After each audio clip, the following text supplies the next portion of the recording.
Bismillahirrahmanirrahim. Assalamualaikum warahmatullahi wabarakatuh. Alhamdulillah wassalatu wassalamu ala Rasulillah wa ala alihi wa sahbihi wa man tabi'ahum bi ihsanin ila yaumiddin. Amma ba'd. Ikhwatul Islam rahimakumullah, para peserta kajian fikih yang senantiasa dirahmati Allah. Pertama-tama kita senantiasa memuji Allah Subhanahu wa taala dan bersyukur kepadanya atas segala limpahan rahmat dan hidayahnya sehingga pada malam hari ini kita dapat berkumpul kembali di ruang Zoom dalam kegiatan kajian fikih. Salawat dan salam senantiasa tercurahkan kepada junjungan kita Nabiullah Muhammad Sallallahu Alaihi Wasallam beserta keluarga dan para sahabatnya, para pengikutnya yang tetap setia berpegang teguh kepada sunnah-sunnah beliau dan para sahabatnya hingga hari kiamat kelak. Amin ya rabbal alamin. Ikhwatul Islam rahimakumullah. Insyaallah pada malam hari ini kita melanjutkan kajian kitab kita dari kitab Al-Mulakhas Al-Fiqhi, yang mana kita masih pada muqaddimah tentang keutamaan mempelajari ilmu syar'i atau ilmu agama. Baik, kita langsung saja kita lanjutkan ya pembahasan tentang keutamaan mempelajari ilmu syar'i atau ilmu agama.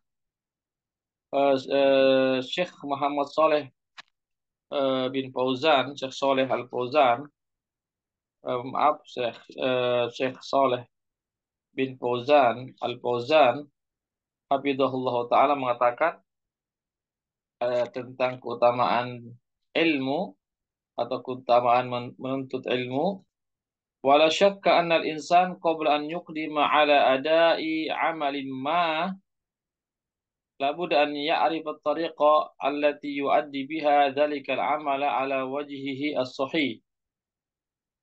Ya, hatta yakuna hadzal amalu sahihan muaddiyan li natijatihi allati turja min waraihi. Beliau mengatakan dan tidak diragukan bahwasanya seorang muslim sebelum dia melakukan satu amalan apapun, maka dia harus mengetahui cara ya untuk mengamalkan amalan tersebut ya dengan cara yang benar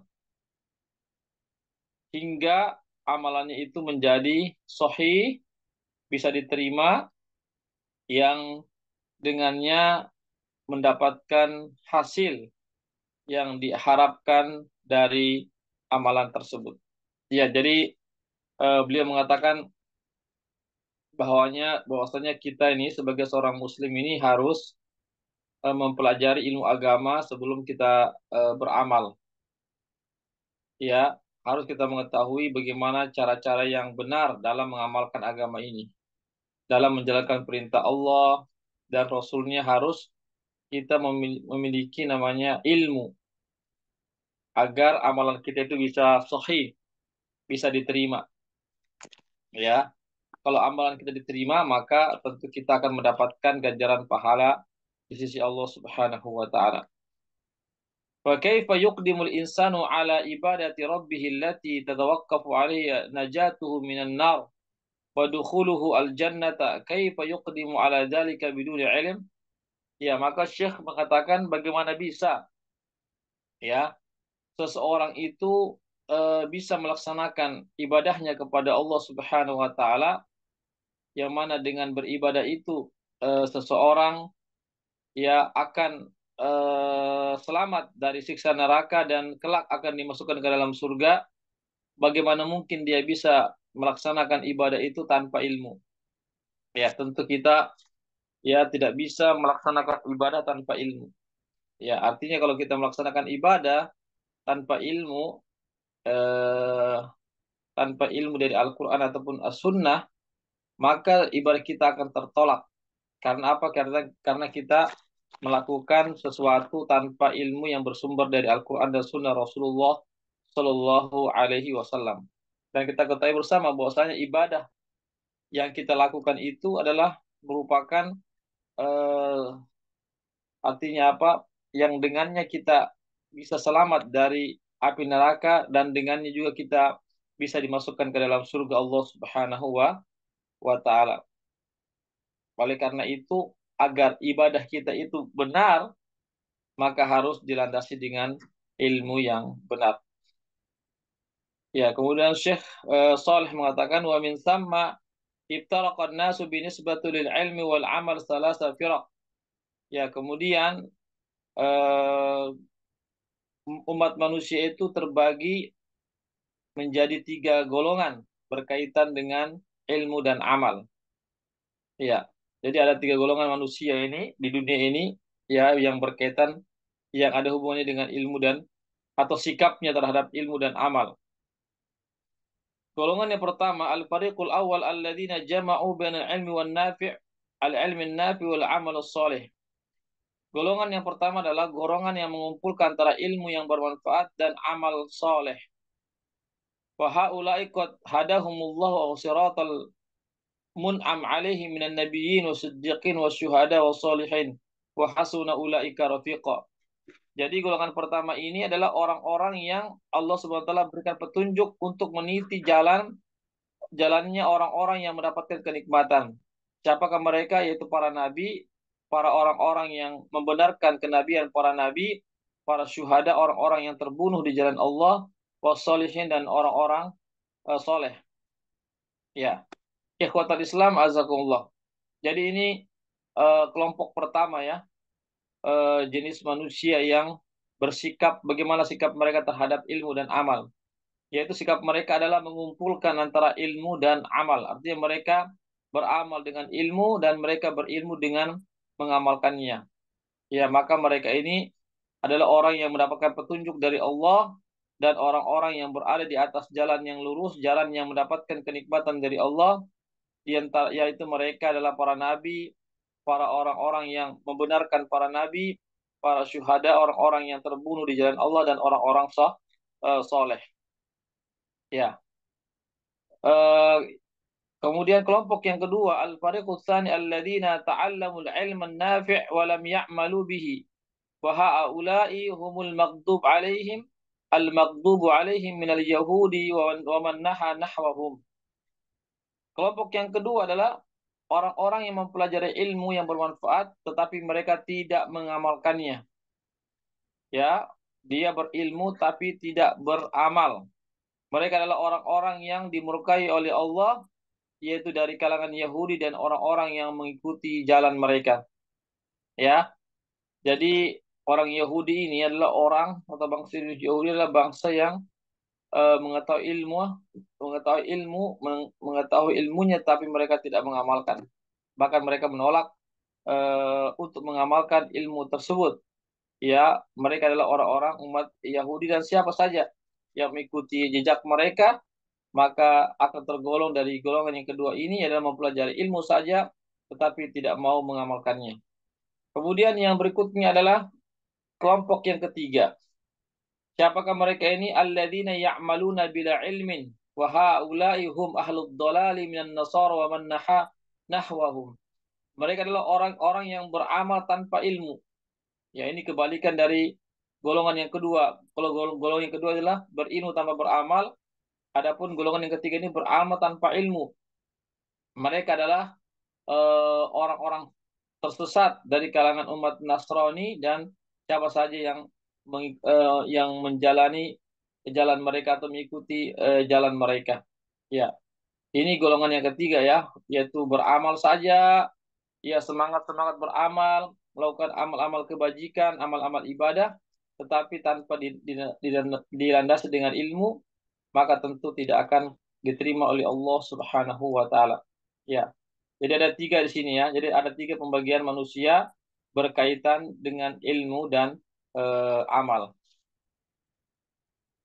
Kemudian wa yashmalu hadhil firaq as-salas qauluhu ta'ala fi surat al-Fatihah allati naqra'uha fi kulli raka'atin min salawatina. Ya, jadi ketiga golongan ini ya telah termaktub, ya, telah tersirat di dalam, ya, bahkan bahkan ya telah tersirat di dalam Al-Qur'an pada surah Al-Fatihah, yang mana ya surat tersebut selalu kita baca setiap rakatnya dari salat-salat kita. Itu apa? Ihdinas siratal mustaqim, siratal ladzina an'amta 'alaihim ghairil maghdubi 'alaihim waladdallin. Ya. Jadi ayat ini mencakup tiga jenis manusia. Ya. Ihdinas siratal mustaqim, ya, itu adalah orang-orang mukmin, ya, yang mana mereka beramal dan berilmu, tentu bersumber di Al-Quran dan Sunnah Rasulullah SAW dengan pemahaman para salafus soleh. Siratal ladzina an'amta alaihim, ya, itu tadi yaitu jalannya orang-orang mukmin. Ghairil maghdubi alaihim, bukan jalannya orang-orang yang dimurkai yaitu umat Yahudi, dimurkai karena dia berilmu tapi tidak mau mengamalkan. Waladdallin, dan orang-orang Nasrani yang tersesat. Kenapa tersesat? Karena mereka beramal tanpa adanya ilmu, tanpa adanya cahaya yang menerangi jalan amal yang dia kerjakan itu. Ini pembagian, ya, jenis manusia menurut para al-ulama. Tentu tadi berdasarkan dengan hadis, dengan firman Allah Subhanahu wa taala adalah yang terdapat dalam surah Al-Fatihah ayat 6 sampai 7. Kemudian qala al-Imam Asy-Syaikh Muhammad Ibnu Abdul Wahhab rahimahullah taala, wa amma qauluhu taala ghairil maghdubi alaihim waladdallin. Ya, Syekh Al-Imam Muhammad bin Abdul Wahhab, semoga Allah merahmati beliau, berkata, adapun firman Allah Subhanahu wa taala ghairil maghdubi alaihim waladdallin, itu bukan jalannya orang-orang yang dimurkai atas mereka dan bukan jalannya orang-orang yang tersesat. Jadi fal maghdubu alaihim, ya, dalam kitab ini disebutkan orang-orang yang dimurkai adalah mereka adalah al ulama alladzina lam ya'malu bi'ilmihim, yaitu orang-orang yang tidak beramal dengan ilmu yang mereka ketahui. Wadallun al-amiluna bil ilm, sedangkan ad-dallun orang yang tersesat adalah orang-orang yang beramal tetapi tidak dilandasi dengan ilmu. Ya. Fal awwalu sifatul yahud, ya, adapun yang pertama itu adalah sifatnya umat Yahudi, watsani sifatun an-nasara, sedangkan golongan yang kedua adalah golongan umat Nasrani. Ya, jadi golongan yang pertama adalah golongan umat Yahudi, sedangkan golongan yang kedua adalah golongan umat Nasrani. Umat Yahudi adalah mau mengetahui ilmu tapi tidak diamalkan, sedangkan umat Nasrani mengamalkan tapi tanpa ilmu. Wa katsirun minan nasi idza ra'a fi tafsir anna al-yahuda maqdubun alaihim wa anna an-nasara dallun dhanna al-jahilu anna dhalika maqsusun bihim. Fa huwa yaqra anna rabbahu faridun alaihi ay yad'u bi hadzal du'a wa yata'awwadha min tariqi ahli hadhihi as-sifat. Ya, banyak dari orang-orang apabila mereka melihat di dalam tafsir itu bahwasanya umat Yahudi adalah umat yang dimurkai Allah dan umat Nasrani adalah umat yang tersesat, ya, maka orang-orang jahil mengira bahwasanya itu dikhususkan hanya bagi orang-orang Yahudi dan Nasrani saja. Ya, sedang wahwa yakra, padahal dia membaca bahwasanya Allah Subhanahu wa taala faridun alaihim, yaitu mewajibkan kepada orang tersebut untuk berdusta untuk berdoa, ya, untuk berdoa dengan doa ini, ya, wa yata'awwad min tariq ahli sifat, dan berlindung dari jalannya orang-orang yang memiliki sifat ini, yaitu sifat yang dimurkai oleh Allah atau sifat-sifat yang tersesat. Iya. Jadi sekali lagi, ikhwat Islam azakumullah, jadi orang-orang yang dimurkai dia bukan saja orang-orang Yahudi, tapi siapa saja meskipun dia orang Muslim, kalau dia memiliki sifat-sifat umat Yahudi, maka dia akan digolongkan bersama dengan umat Yahudi. Diam. Sebaliknya juga begitu, kalau dia mengikuti jalannya umat Nasrani, ya mempercayai tentang adanya dengan adanya eh, ya jika dia mau apa namanya jika dia mengikuti jalannya umat Nasrani, maka dia akan dibangkitkan, akan digolongkan dengan umat Nasrani kelak pada hari akhirat kelak. Ikhwatal Islam azakullah. Faya subhanallah, fa kaifa yu'allimuhu Allah iyyah wa yakhtarahu lahu wa yafrid alaihi an yad'u rabbahu bihi daiman ma'anna la hadra alaihi minhu. Ya, subhanallah kata beliau, cukup kaget juga bagaimana mungkin Allah mengajarkan ilmu kepadanya dan memilihkan ilmu kepadanya, lalu Allah SWT mewajibkan kepadanya untuk berdoa hanya kepada Allah selalu, ya ma'annahu la hadr alaihi minhu, ya ya sedangkan eh, orang itu, ya wala yatasawwar anna fi'lahu hadza, artinya orang tersebut tidak merasa ada larangan atas padanya, artinya dia merasa bebas melakukan apa yang dia kehendaki, padahal dalam syariat ini ada namanya perintah yang harus dikerjakan, ada namanya larangan harus ditinggalkan. Wala yatasawwaru anna fi'lahu hadza huwa dhannu su'i billah. Ya, dan dia tidak sadar bahwasanya apa yang dia lakukan itu adalah merupakan perburuk sangkanya, ya berburuk sangka kepada Allah Subhanahu wa taala. Ikhwatal Islam, a'azakumullah. وهو يبين لنا الحكمة في فريضة قراءة هذه السورة العظيمة.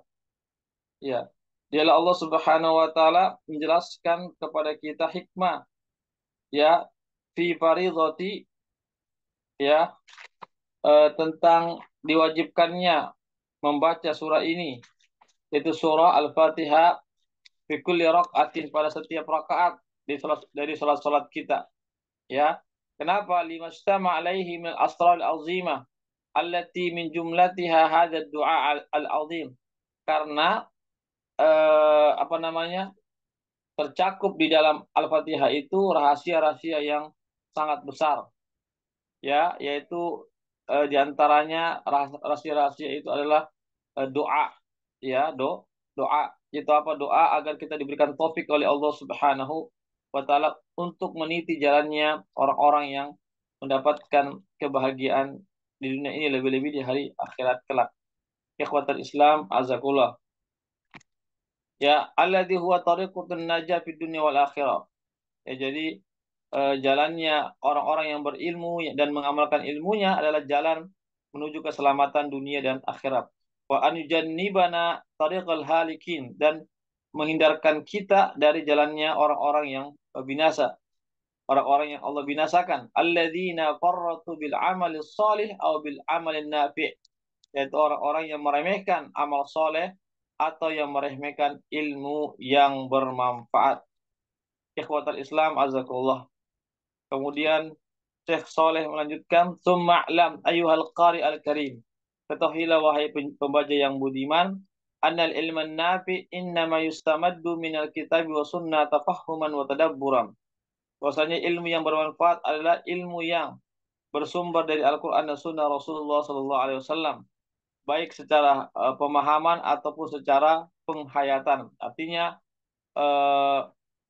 Al-Qur'an dan sunnah ini harus kita pelajari, karena di situ terdapat ilmu yang sangat banyak, dipelajari tentu dengan pemahaman dan penghayatan. Ma'al isti'anati ala dzalika bil mudarrisina an-nasihin, yaitu dengan meminta pertolongan, ya, kepada Allah Subhanahu wa taala melalui perantara para guru-guru, ya, yang ikhlas dalam mengajarkan ilmunya. Artinya kalau kita ingin bisa memahami dan menghayati dalil-dalil Al-Quran Sunnah, maka mesti ada guru yang menuntun kita. Ya, begitu juga kitab-kitab tafsir. Ya, dengan ini kita membaca agar kita bisa mengamalkan agama dengan sebaik-baiknya. Begitu juga syuruhul hadis, cara syarah hadis, yang penjelasan dari kitab-kitab hadis juga ini juga ya dapat membantu daripada pemahaman kita terhadap Al-Quran dan Sunnah. Begitu juga kutub-kutub fikih, kitab-kitab fikih, kitab Nahu, bahasa Arab, yang dengannya Allah SWT menurunkan Al-Quran dengan bahasa Arab. Ya. Fa inna hadhil kutuba tariqatun lahum al-kitab wa sunnah. Sesungguhnya buku-buku ini adalah jalan untuk mereka menuju Al-Quran dan Sunnah Rasulullah Sallallahu Alaihi Wasallam. Ya, barangkali ini yang bisa kami sampaikan ya. Kita masih berada di muqaddimah dari kitab ini, yaitu tentang fadlu tafaqquhi fid din, keutamaan kita tafaqquh fid din atau mempelajari agama Islam ini. Demikianlah apa yang bisa kami sampaikan.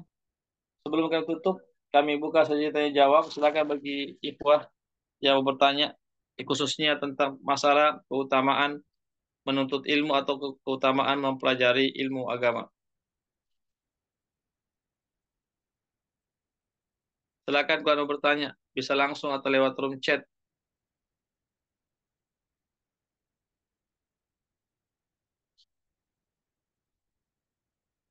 Baik, kalau tidak ada, kami anggap bisa dipahami ya. Mudah-mudahan kita semua diberikan kekuatan, taufik dan hidayahnya, kesehatan untuk mengamalkan ilmu yang sudah kita pelajari. Agar kita tergolong orang-orang pengikut para nabi, pengikut daripada para syuhada, dan pengikut daripada orang-orang soleh. Semoga ada manfaatnya bagi kita semuanya. Mohon maaf jika ada segala kekurangan dan kesilapan. Yang benar nanti dari Allah saja, yang khilaf datangnya dari kami. Ucapkan sekali lagi jazakumullah khairan katsira. Semoga Allah memberikan balasan yang terbaik bagi para peserta yang sudah hadir pada kegiatan kali ini, begitu juga para donatur yang sudah berpartisipasi terlaksananya kegiatan kali ini. Kita ucapkan jazakumullah khairan katsira. Kami undur diri, insyaallah pagi kita sekitar jam-jam berapa ya? Jam-jam 8 ya sampai jam 9 insyaallah kita akan mengkaji atau membahas tentang masalah tentang hadis syarah Riyadhus Shalihin. Demikianlah apa yang bisa kami sampaikan. Mohon maaf atas segala kekurangannya. Kami undur diri dengan membaca doa penutup majelis. Subhanakallahumma wa bihamdik. Asyhadu an la ilaha illa anta. Assalamualaikum warahmatullahi wabarakatuh. Waalaikumsalam warahmatullahi wabarakatuh.